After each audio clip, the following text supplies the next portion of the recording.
Mengapa Islam bangkit di Turki setelah puluhan tahun dipaksa menjadi sekuler?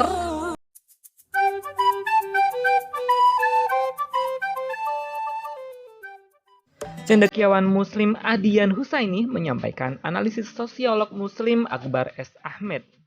Terjadinya kebangkitan Islam di Turki dan gagalnya sekularisme di sana mempunyai beberapa alasan. Di antaranya, saat Mustafa Kemal Atatürk menguasai Turki dan menerapkan sekularisme secara ketat dan melepaskan agama Islam dari kenegaraan, Islam di Turki tidak lenyap begitu saja di masa pemerintahan Mustafa Kemal Atatürk, sebagaimana yang diduga oleh banyak orang. Islam tetap bergerak di bawah permukaan, menunggu iklim yang lebih baik untuk perkembangan Islam. Bahkan masyarakat pedesaan Turki hampir tidak terpengaruh oleh gerakan sekularisasi yang dilancarkan oleh Mustafa Kemal Atatürk. Mereka tetap memegang agama Islam secara kokoh. Selain itu, mengapa Islam bisa kembali bangkit di Turki setelah lama dibungkam sekularisme? Tak lain karena berbagai upaya westernisasi atau pembaratan bangsa Turki yang begitu drastis ternyata tidak mampu menyelesaikan masalah-masalah yang dihadapi oleh bangsa Turki. Kemiskinan dan keterbelakangan belum juga punah. Banyak rakyat Turki merasa bahwa sekalipun ada kemajuan ekonomi, tetapi pengorbanan yang mereka berikan terlalu besar, tak seimbang dengan hasil yang mereka peroleh. Jadi sekeras apapun usaha pemerintah sekuler Turki di masa lalu ingin membaratkan bangsa Turki, hal itu tidak menyelesaikan masalah domestik di Turki.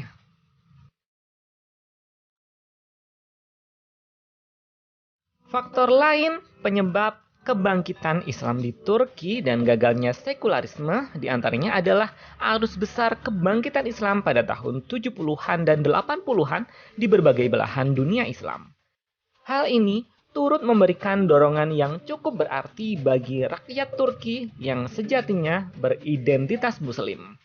Banyak rakyat Turki yang merasakan kebanggaan sebagai Muslim dan mulai mengalihkan pandangan mereka dari orientasi ke Barat beralih ke dunia Islam.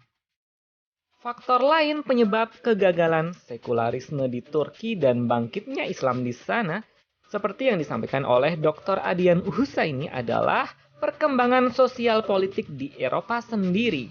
Jadi selama ini meskipun Turki berusaha mati-matian untuk menjadi barat dan menjadi bagian dari Eropa, mereka tetap dianggap orang luar oleh masyarakat Eropa.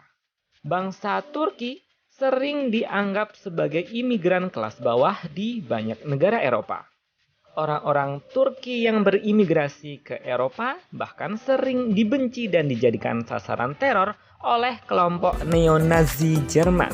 Serangan-serangan berbau rasial terhadap ras Turki ini turut memicu kebangkitan kesadaran rasial dan keagamaan bangsa Turki.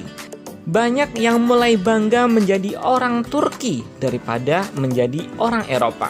Dan banyaknya kemudian bahkan menentang kebijakan resmi negara Turki untuk bergabung dengan Uni Eropa. Hal sebaliknya terjadi di benua Asia. Jika di Eropa, Turki sering diwaspadai sebagai ancaman potensial, di kawasan Asia, terutama di Asia Tengah, Turki dipandang sebagai bangsa pemimpin yang terhormat. Banyak etnis di Asia Tengah seperti Kazakh, Uzbek, Turkmen, Uighur, Kirgiz, dan lain-lain akan merasa bangga menyebut diri mereka sebagai suku keturunan bangsa Turki. Mereka memandang Turki sebagai pewaris Kesultanan Turki Utsmani yang pernah berjaya selama berabad-abad dan menjadikannya sebagai asal identitas sejarah mereka. Mereka memandang Turki sebagai ilham atau inspirasi budaya dan menuntut Turki berperan kembali dalam budaya mereka. Akan tetapi hal ini tidak mudah, mengingat masih banyaknya rakyat Turki dan rakyat di Asia Tengah yang masih terikat dengan ideologi sekuler yang diwariskan dari zaman Uni Soviet.